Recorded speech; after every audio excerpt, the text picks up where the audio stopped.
Good morning, everyone, and welcome. I'm Sarah Cott, Senior Vice President of Programming at The Hill.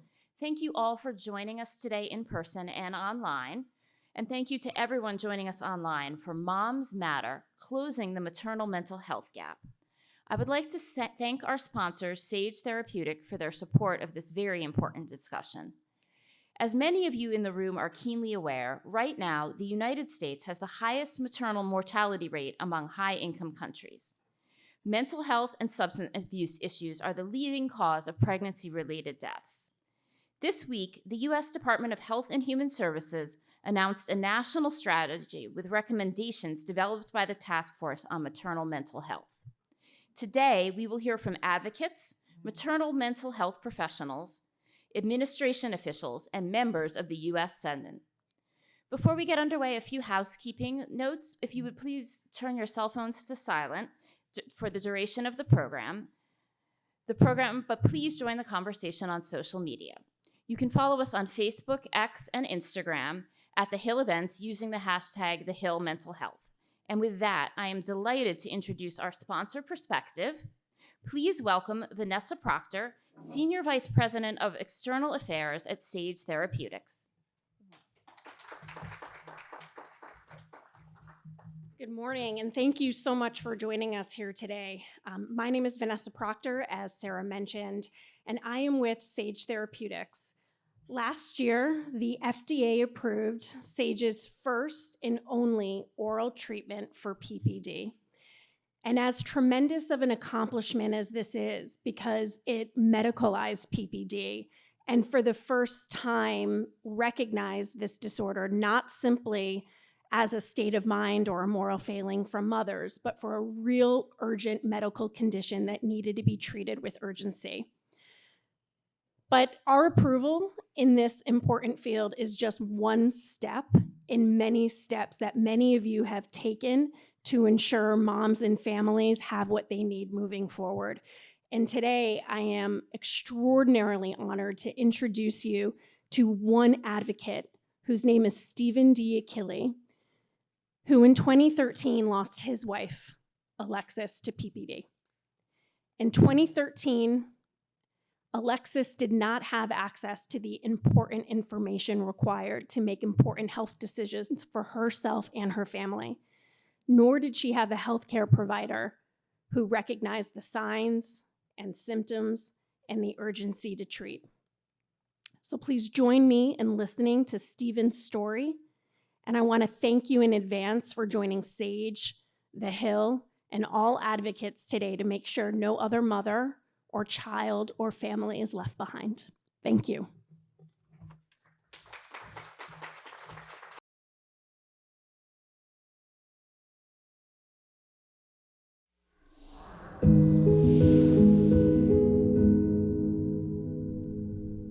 Alexis was, bar none, the most electric person that walked into any room. She was extraordinarily beautiful, extremely smart, but at the same time, so humble. And I don't even think she realized the superpowers that she possessed and her ability to make everyone around her better and happier.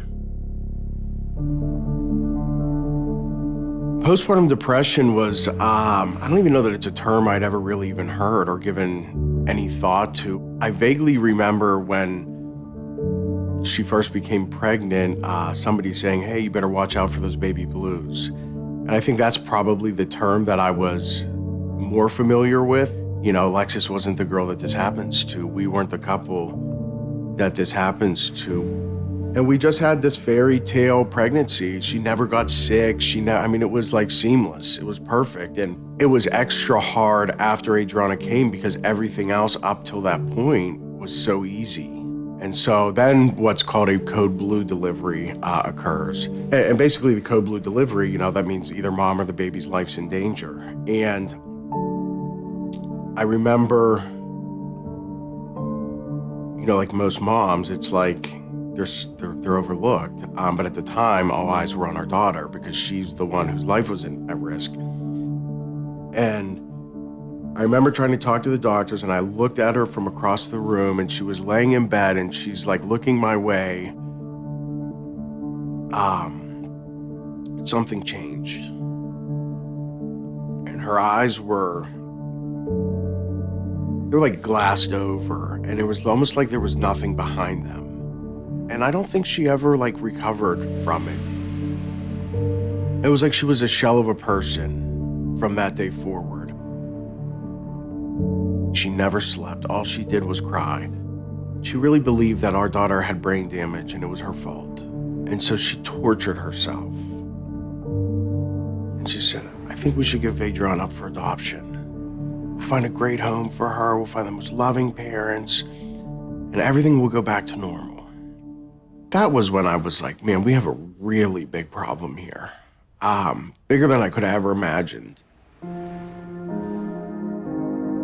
It just started like this 2.5 week spiral that it was hard to imagine someone could get that sick that quick. And to see someone that was always so together fall so apart, and every day just worse than the previous, and just anti-anxiety medication, sleeping pills, nothing worked. And this is, weeks, maybe a month after our daughter was born. She lost 50 pounds in 5.5 weeks from the day she delivered. When you hear about a suicide person, everyone always says, that wasn't Alexis, or that wasn't Carol, or that was, like, no one knew that person was capable of doing that thing.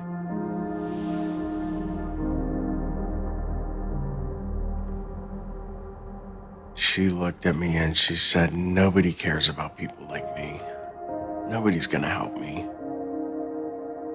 And she said, I'm gonna kill myself just like I just said it, really clear and really succinct.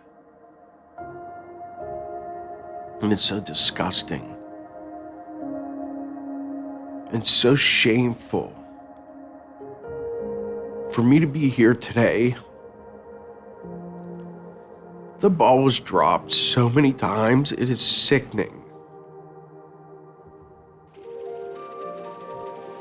Her last doctor's appointment was an appointment where she was advised by the LCSW. She had been Googling things, and she thought that she would be a candidate for estrogen patches that would, help her rebound and get her life back. And the doctor just said, you're not a candidate for that. And, at the end of the appointment, she just said, listen,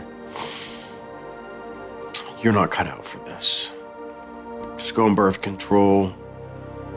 I don't think it's smart for you to have any more children. And I believe that in that very moment,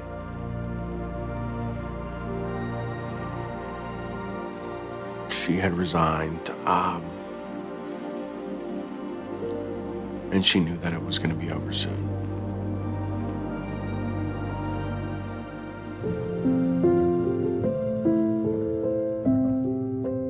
We're making strides and we're moving in the right direction. There's facilities across the United States today that there were none 10 years ago. There's new medicines, there's new technologies. People are starting to get it. And so, that's really my hope with all of this, is that, this is a big step to push the needle further. It feels good to be a part of the change.